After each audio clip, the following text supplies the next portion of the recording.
हरियाणा में विधानसभा चुनाव प्रचार के दौरान जलेबी की खूब चर्चा हुई। इसके बाद जब भाजपा ने इस चुनाव में शानदार जीत दर्ज की तो हरियाणा बीजेपी की तरफ से उनके सरकारी बंगले पर 1 किलो जलेबी भिजवाई गई। जी हां, बताते चले कि गोहाना रैली के दौरान एक स्थानीय मिठाई की दुकान की जलेबी के बारे में उनकी टिप्पणी वायरल हुई थी, जहां हरियाणा भाजपा ने एक्स पर ऑर्डर साझा करते हुए कहा कि भारतीय जनता पार्टी हरियाणा के सभी कार्यकर्ताओं की ओर से राहुल गांधी के घर जलेबी भिजवाई गई।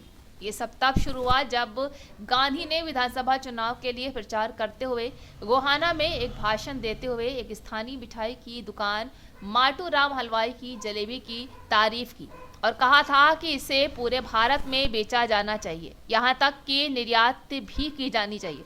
उन्होंने कहा कि अगर इसे किसी फैक्ट्री में बड़ी मात्रा में बनवाया जाए तो इससे रोजगार के अधिकार अवसर पैदा हो सकते हैं।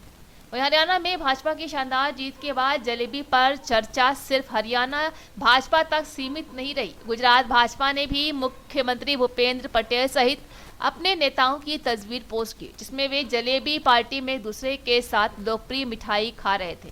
शुरुआती चुनाव रुझानों में जब हरियाणा में भाजपा की शानदार वापसी का अनुमान लगाया गया तो भगवा पार्टी ने जश्न मनाने के लिए कम से कम 100 किलो जलेबी का ऑर्डर दिया। राष्ट्रीय अध्यक्ष जेपी नड्डा ने भी इस मौके का लुत्फ उठाते हुए कहा है कि ये जलेबी का ख्वाब लेके बैठे हैं, उनको जलेबी भी नसीब नहीं हुई।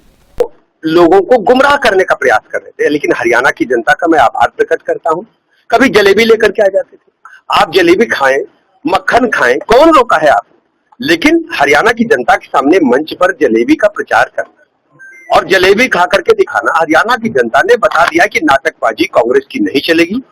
राहुल गांधी जी को, उनकी नीतियों को, कांग्रेस पार्टी को, उनकी नीतियों को जनता ने पूरी तरह नकार दिया है।